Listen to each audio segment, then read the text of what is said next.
There's a problem with MacBook Neo reviews. They suck. Correct!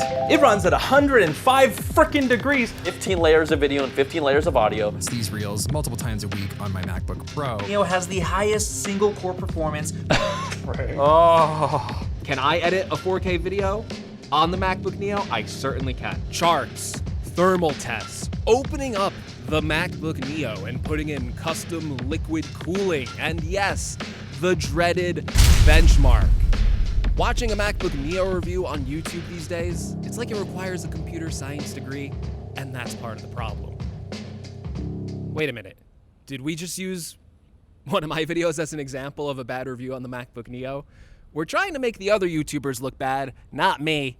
Yes, even I am to blame for the scourge of reviews covering things about the MacBook Neo that just doesn't matter to the average user. To make matters worse, most of the big reviewers, they have too much on their plate. They pick up the MacBook Neo for a week, and as soon as they're done reviewing it, they are back on their more expensive computers. But no, not I, Gregory Stephen Gadgets. Yes, my last name is Gadgets. Why else would I call the channel Greg's Gadgets? That would be dumb. Yes, I have been using the MacBook Neo almost every day since it's been released to see if the decisions Apple made to make this laptop cheaper leads to an experience that isn't worthy of the Mac name, and to get at what really matters to the customers buying this laptop.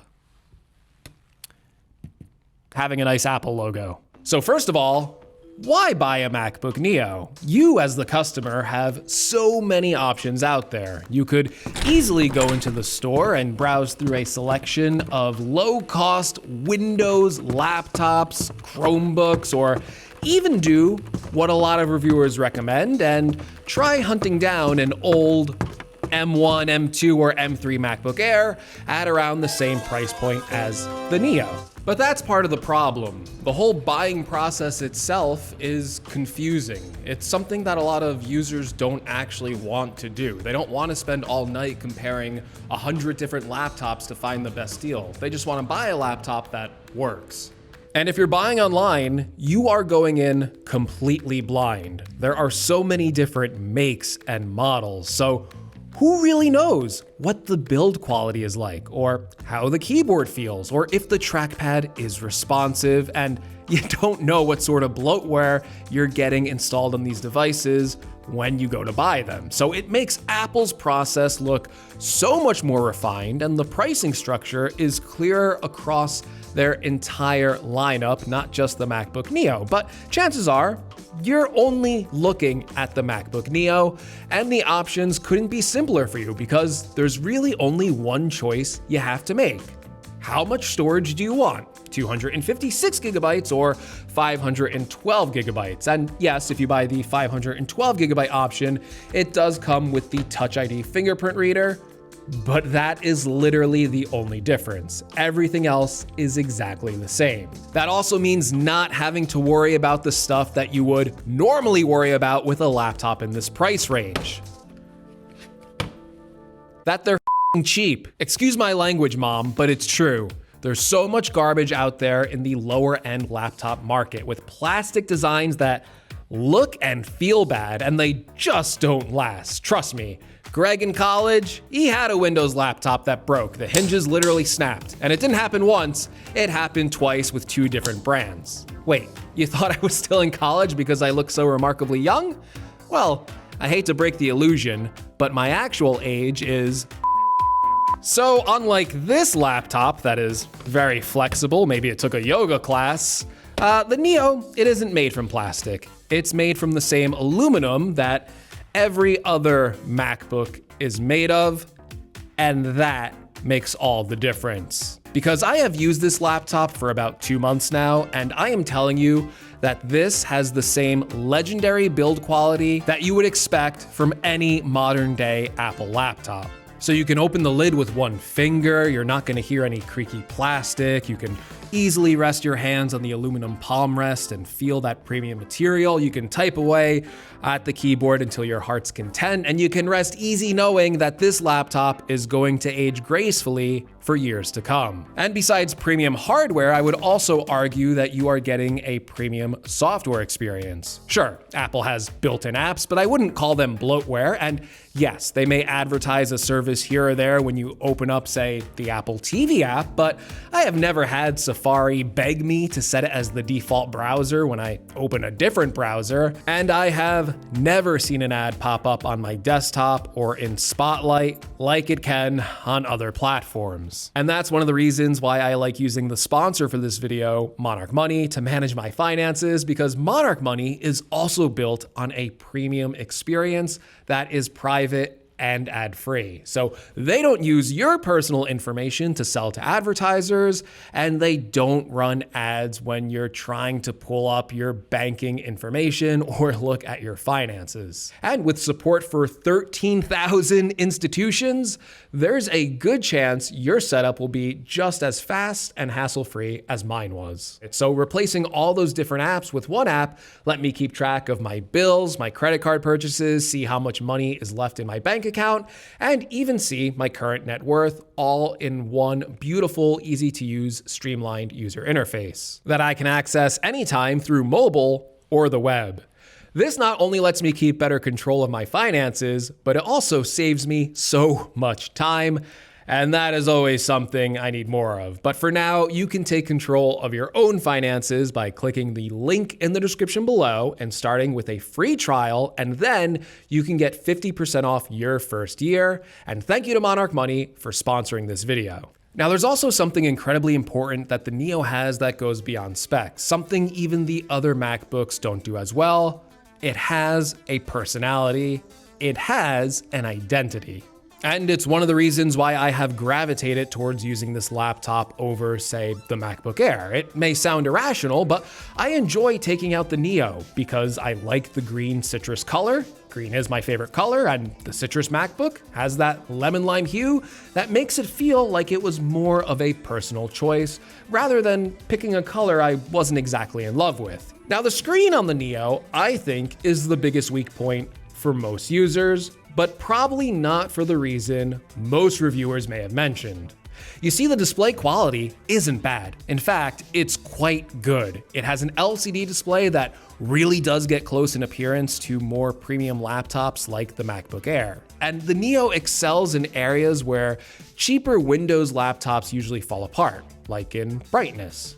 Now, while I personally love the compact size of the Neo and don't mind the smaller 13-inch display, and maybe you won't either, I do think that's the area where some users who are switching from a Windows laptop might not like it. You might have noticed when looking at Windows laptops, or even the one I kind of bought to look at for this video, that the most popular screen size for a Windows laptop is actually around 15.6 inches. So if this laptop is indeed targeting those users that might have never used a Mac before, moving over to a 13-inch laptop in comparison can feel pretty cramped. Listen, you're gonna hear people rattle off specs like processors, graphics, memory, storage, and tell you it's one of the reasons why you should buy a Windows laptop over the MacBook Neo.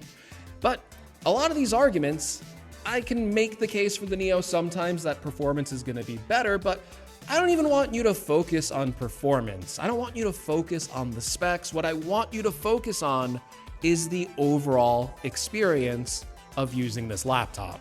Because if you use a Windows laptop with a bad screen, a bad trackpad, a bad keyboard, awful build quality, then the specs really don't matter.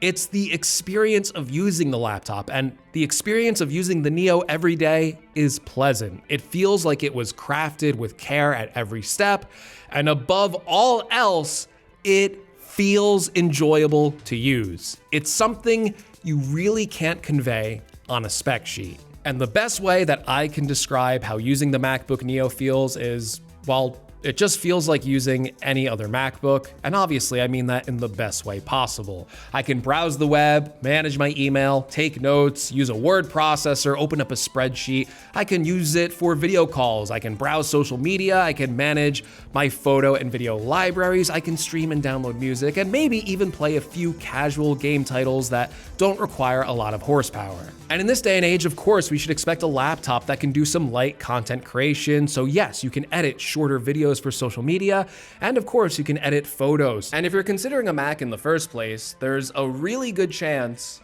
you're an iPhone user, because there's about 1.5 billion iPhone users out there, and there's only about 100 million Mac users. So there's way more iPhone users, and they want a lot of the features that having a Mac and an iPhone together enable. Like all of your messages from iMessage will pop up on your Mac. If you get a call on your iPhone, you can receive that on the Mac. Your contacts sync up, your mail syncs up, your photos sync up, iCloud syncs.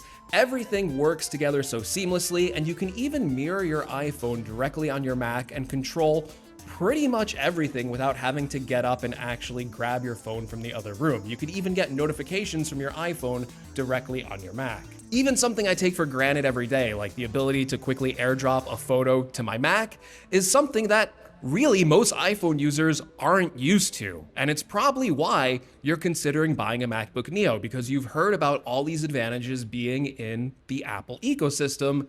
And these are real advantages that once you start to live with them, they're hard to live without. But here's the thing, even though the Neo is great for the price point, especially when you look at things like build quality, and yes, the A18 Pro is more than capable enough to run modern macOS, it doesn't mean that it doesn't have limitations or even performance issues, particularly with memory management. 8 gigabytes on this machine, it's the only configuration you can get, and it is low. There's no other way around it. That doesn't mean there's an app on the Mac that all of a sudden you can't open because you only have 8 gigabytes of memory. And in fact, most applications will run fine. But the problem is, well, let's say you're forgetful like me and you don't tend to close your app. So maybe you leave your Notes app open and you're listening to music, you got your Photos app open, a message just popped up, you responded to it, maybe you got an intensive application open like Final Cut or maybe your photo editing app, and then maybe you just go and open one too many browser tabs, and all of a sudden the Neo grinds to a halt, and on your screen is the dreaded spinning beach ball. Now, this won't actually kill your computer, but it does make your Mac temporarily unresponsive. And it will require you to close an app to make your computer responsive again. It needs to free up memory because it doesn't have enough. And that's kind of the problem with a lot of the traditional MacBook Neo reviews. Like, you can throw up a benchmark of the A18 Pro chip, and I can even show you that for most tasks, it'll handle it perfectly fine. But then when you actually use the laptop, you use it for a while, that's when you start to notice more of the real-world performance bottlenecks that you might run into as a Neo user. Now, in my 2 months of using the Neo, this has happened to me a total of 3 times. And to be honest, this is something that has happened to me on even more expensive Macs with way more memory. So it was hardly a big enough reason for me to stop using the Neo. And beyond performance, there's other things where Apple has clearly saved costs on the Neo, right? There's only 2 USB-C ports, and one of them is incredibly slow. It can only connect to one external monitor at a max of 4K resolution. It doesn't have a backlit keyboard, so if you need to stare at your hands when you type, you might want to enroll in typing class with all the money you'll be saving by getting a Neo. And one feature that might not feel up to par with modern MacBooks is, surprisingly, its battery life. Because out of any of the modern day Mac laptops, the MacBook Neo has the lowest battery life. Now, I wouldn't say it's bad off the charger with mixed usage. You're going to get about 7 to 8 hours of continuous use in most cases, which I think covers like a full workday, right? And a full day of attending lectures and then studying in the library for 4 more hours after that. Which I know students watching this video, that's what they're doing. They're going to class, and then they're spending all their time studying and not partying. Right? Still, if you run out of battery or forget to charge your MacBook, the Neo charges pretty slowly. It'll take about 2 hours to fully charge this device, and then there's no fast charging on it. So you can't even do a quick 20-minute charge to get it to 50%. It's one of the weakest areas of this computer. You just need to manage your charging situation better. But these compromises, I don't think they're deal breakers. And in fact, for many users, the performance or even the battery life on the Neo is likely better than the older laptop they're looking to replace, especially if it was another budget laptop. And for the price point, we shouldn't expect the Neo to have all the performance, battery life, or even the features of the M5 MacBook Air. I think that's okay to say. Listen, I spent the first part of this video mocking how out of touch we tech reviewers can get sometimes. I mean, I literally have every MacBook that Apple sells right now, and I have them in some really expensive configurations with high memory, high storage, and a bunch of CPU and GPU cores. So when I tell you that the overall experience of using a MacBook Neo day to day feels just about the same as